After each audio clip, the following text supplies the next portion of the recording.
Simple pendulum एक ऐसा topic है जो हर 10वीं के एग्जाम में आता है, और जब मैं या मेरे दोस्त उनको पढ़ाते हैं और उनको करवाते हैं और उनको सिखवाते हैं तो हमें 3 दिन लग जाते, मींस 3 क्लासें हमें करनी पड़ती है इस सिंपल पेंडुलम को समझाने के लिए। अभी मैं आप लोगों को सिंपल पेंडुलम समझाने लगा हूं थ्रू सिमुलेशन। आप देखें कि आप कितने आसानी से विदाउट एन एक्सपेंडिचर ऑफ, वो जो नेट है वो तो वैसे भी लगा है, उस नेट के अलावा आपका कुछ खर्च नहीं है। Let's come to the simulator. ये मैं नेट पे चला गया हूं और इसमें मैं लिख रहा हूं फैट। ये देखिए फैट सिमुलेशन आ गया, इस पे मैंने क्लिक किया। ये देखिए मैंने दोबारा क्लिक किया। ये नेट पे हूं, ये मेरे पास नहीं है, ये आपके पास भी है। और ये इसमें से मैं फिजिक्स कर रहा हूं क्योंकि सिंपल पेंडुलम फिजिक्स में है। तुम केमिस्ट्री का करना चाहते हो वो चीजें भी है, मैथमेटिक्स भी है, अर्थ साइंसेस भी है, बायोलॉजी भी है। मैं फिजिक्स पे कर रहा हूं। और ये देखिए फिजिक्स में ये मुख्तलिफ किस्म के सिमुलेटर्स हैं, साउंड के भी हैं, न्यूक्लियस को कैसे बनाना है वो भी हैं, ये सारे सिमुलेटर हैं, लाइट के भी हैं, सोलर सिस्टम का सिमुलेटर भी मौजूद है, ऑप्टिक्स का भी है, डेंसिटी का भी है, करंट सर्किट कैसे बनाते हो, सारे इंडक्टर, वेव्स, सब कुछ है। आप जो भी करना चाहे कर सकते हैं। मेरा इस वक्त आपको सिर्फ सिंपल पेंडुलम का एक्सपेरिमेंट करवाना है। ये है सिंपल पेंडुलम। ये देखिए मैंने सिंपल पेंडुलम क्लिक किया।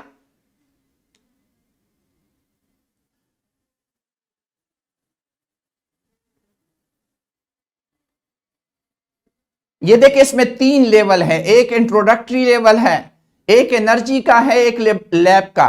ये लैब वाला आपको फर्स्ट ईयर तक ले जाता है। ये 10वीं का इंट्रोडक्टरी में पूरा हो जाता है। मैं आपको ये दिखाने लगा हूं। ये देखिए मेरे पास सिंपल पेंडुलम आ गया जो कि ऊपर बंधा हुआ है तार के साथ और नीचे देखिए इसके साथ पत्थर बंधा हुआ है। अब मैं इसको डिस्कस करना चाह रहा हूं। ये देखिए ये सिंपल पेंडुलम है जो कि ऑसिलेट कर रहा है। अब मैं देखना चाह रहा हूं इसमें कुछ अल्फाज, टर्मिनोलॉजीज ऐड करना चाह रहा हूं। ये बेटा जो एक चक्कर पूरा हो जाता है, देखें ये शुरू हुआ, ये एक चक्कर पूरा हो गया। इस एक चक्कर को फिजिक्स में पीरियड कहते हैं। एक पूरा चक्कर ये पीरियड कहलाता है। और इस पूरे चक्कर पे जो टाइम लगता है उसको क्या कहते हैं? टाइम पीरियड कहते हैं। आओ बेटा टाइम पीरियड मालूम करते हैं। ये देखें मैंने स्टॉप वॉच ऑन कर ली। ये स्टॉप वॉच आपके सामने ऑन हो गई। अब मैं नोट करना चाहता हूं कि 10 ऑसिलेशन, 10 चक्कर कितना टाइम लेते हैं, तो 10 से तकसीम करके उसको मैं एक चक्कर के लिए, एक पीरियड के लिए टाइम निकालूंगा। अब देखें मैं 0 से स्टार्ट कर रहा हूं। 0 1 2 3 4 5 6 7 8 9 और ये 10। कितने सेकंड लगे? अगर आपको स्टॉप वॉच नजर आ रही है तो 10 चक्कर पे लगे 16.8 सेकंड। तो एक चक्कर कितने में हुआ? 1.6 या 1.7 सेकंड में एक चक्कर हुआ। मैंने इस एक चक्कर का जो टाइम मालूम किया, इसको टाइम पीरियड कहते हैं। बेटा आओ देखते हैं कि ये जो टाइम पीरियड है ये इसकी लंबाई पे असर अंदाज होता है, लंबाई इस पे असर अंदाज होती है या नहीं। आओ पेंडुलम की लंबाई ज्यादा करते हैं। ये देखें मैं यहां से लंबाई ज्यादा कर रहा हूं, आप पेंडुलम पे नजर देखें, लंबाई ज्यादा हो गई। और अब देखते हैं कि लंबाई ज्यादा करने के साथ टाइम पीरियड पे असर पड़ा है या नहीं। दोबारा देखें, मैं 0 से स्टार्ट करूंगा। सॉरी, ये देखें 0 1 2 3 4 5 6 7 8 9 और ये देखिए 10। कितने सेकंड हो गए? अगर आपको नजर आ रहा है 20 सेकंड हो गए। यानी 10 चक्कर के 20 सेकंड हो गए, तो एक चक्कर 2 सेकंड का हो गया। पहले टाइम कितना लगा था? जब लेंथ कम थी तो टाइम पीरियड था 1.6 सेकंड। जब लेंथ मैंने ज्यादा कर ली तो टाइम पीरियड हो गया 2 सेकंड। इसका मतलब है लंबाई बढ़ाने से टाइम पीरियड ज्यादा हो जाता है। बच्चा इस पे जितनी भी प्रैक्टिस करना चाहे कर सकता है। अब हम एक और चीज देखते हैं कि सिंपल पेंडुलम का ये जो मास अटैच है, ये जो पत्थर लगा हुआ है, ये स्टोन लगा हुआ है, अगर इसको छोटा करे या बड़ा करे तो टाइम पीरियड पे फर्क पड़ता है कि नहीं? मैं इसका मास छोटा कर रहा हूं, देखिए आप इस मास पे नजर रखें, ये देखिए मैंने छोटा कर दिया। अब जरा इसको चलाता हूं और देखता हूं कि टाइम कितना लगता है, आया टाइम पे फर्क पड़ता है या नहीं। 0 1 2 3 4 5 6 7 8 9 और ये 10। टाइम देख ले, वही 20 सेकंड लगे कि नहीं लगे? इसका मतलब यह है कि मास छोटा बड़ा करने से टाइम पीरियड पे फर्क नहीं आता बेटा। अब एक और चीज देखते हैं, इसका ये जो मिडल से जो फासला होता है इसको कहते हैं एम्पलीट्यूड। इसको क्या कहते हैं? एम्पलीट्यूड। अब अगर एम्पलीट्यूड कम ज्यादा करें तो क्या होता है? आए जरा एम्पलीट्यूड ज्यादा कर ले, देखिए मैं यहां से छोड़ रहा हूं। अब एम्पलीट्यूड ज्यादा करके देखते हैं कि आया टाइम पीरियड पे फर्क पड़ता है कि नहीं। दोबारा 0 से हम स्टार्ट करेंगे।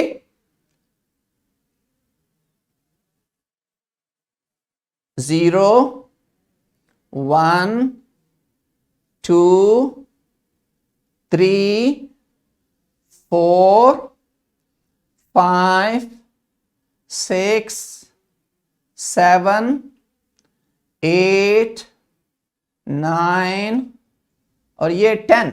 टाइम देख ले, वही 20 सेकंड आया। इसका मतलब क्या है? इसका मतलब यह है कि एम्पलीट्यूड का भी टाइम पे फर्क नहीं पड़ता। एम्पलीट्यूड का भी टाइम पीरियड पे कोई फर्क नहीं पड़ता। आए जरा एक और चीज देख ले।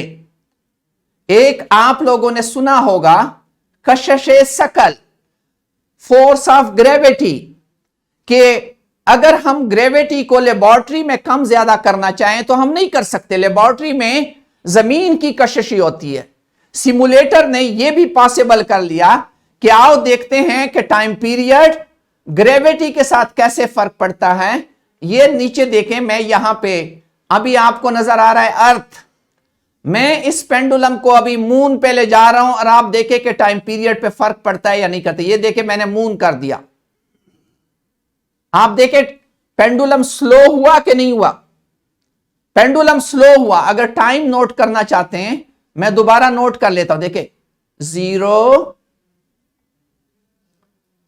1, आपको अंदाजा हो रहा है वैल्यू ऑफ जी जब कम हुआ, कशिश सकल कम हुआ तो आपका टाइम पीरियड बढ़ गया। आए एक और जगह जाते हैं। आपको पता है मरीख पे आप जा तो नहीं सकते, मैं अभी आपको ले जा दे, जुपिटर पे जाना है। ये देखें जुपिटर पे जा रहे हैं। जुपिटर पे वैल्यू ऑफ जी ज्यादा होती है, देखें तेज हो गया कि नहीं हुआ, उसकी स्पीड ज्यादा हो गई। किस पे जाना है आपको पता चल सकता है, किसी भी प्लेनेट पे दोबारा जमीन पे आना है तो जमीन पे आ जाओ। हां, आप मुख्तलिफ पे जा सकते हैं। तो यहां से आपको क्या अंदाजा हुआ कि वैल्यू ऑफ जी के साथ टाइम पीरियड पे फर्क पड़ता है। और भी बहुत सारे केसेस इसमें है जिसमें मैं डिस्कस कर सकता हूं, लेकिन वो आपके एफएससी लेवल के हैं। अब मुझे बताएं, ये काम इस मोबाइल पे ये बच्चा कर सकता है, इसी मोबाइल पे इस सिमुलेटर को वो चला सकता है और अपने दोस्तों के साथ कितनी डिस्कशन करके ये 4 नतीजे अहस कर सकता है कि नहीं। नतीजा नंबर 1, लंबाई ज्यादा करने से टाइम पीरियड ज्यादा हो जाता है। ये एक नतीजा अहस किया, कंक्लूजन ड्रॉ किया। मास चेंज करने से टाइम पीरियड पे फर्क नहीं पड़ता। दूसरा नतीजा, एम्पलीट्यूड बढ़ाने से घटाने से टाइम पीरियड पे फर्क नहीं पड़ता। नेक्स्ट, वैल्यू ऑफ जी कम करने से टाइम पीरियड बढ़ जाता है। इसका मतलब क्या है कि टाइम पीरियड और value of G inversely related हैं। ये चार चीजें पढ़ाने के लिए मुझे 3 दिन लगते हैं क्लासरूम में। आज मैंने आपको 10 से 15 मिनट में यह बता दिया, और आप घर जाएं और इस पे प्रैक्टिस करें।